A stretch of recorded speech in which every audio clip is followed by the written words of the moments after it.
আসসালামু আলাইকুম রহমতুল্লাহ।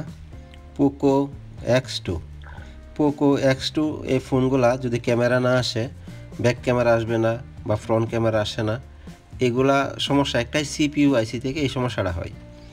আসলে যদি ইয়ার স্পিকার না হয়, চার্জিংয়ে অনেক প্রবলেম করে, এগুলা সমস্যা মূলত সিপিইউ আইসি থেকেই হয়।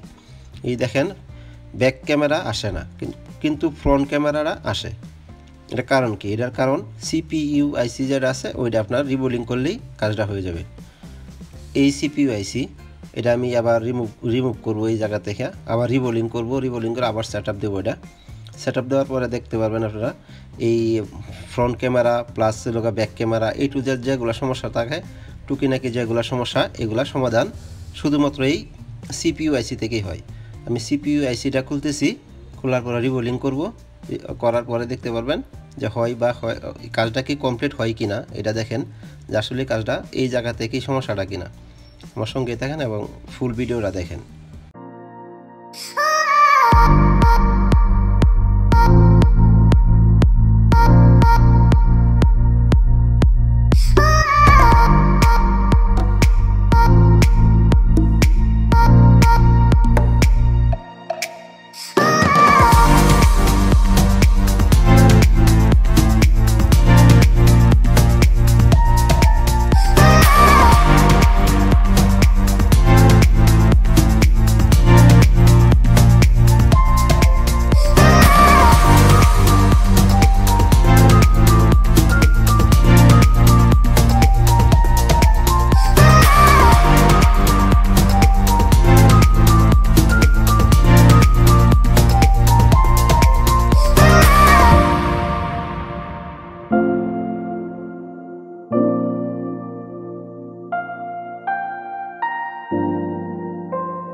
মাদারবোর্ডটা সেট আপ দিচ্ছি আমি, তারপর অন করে দেখাবো আসলেই সম্পূর্ণ কাজ আমার ক্লিয়ার হয়েছে কিনা, বা পিছনের ব্যাক ক্যামেরা বা ফ্রন্ট ক্যামেরা আসে কিনা এটা দেখাইতেছি। দেখেন এই যে ফ্রন্ট ক্যামেরা আসছে, আসলে ব্যাক ক্যামেরা আসে কিনা দেখেন, এই যে ব্যাক ক্যামেরা চলে আসছে।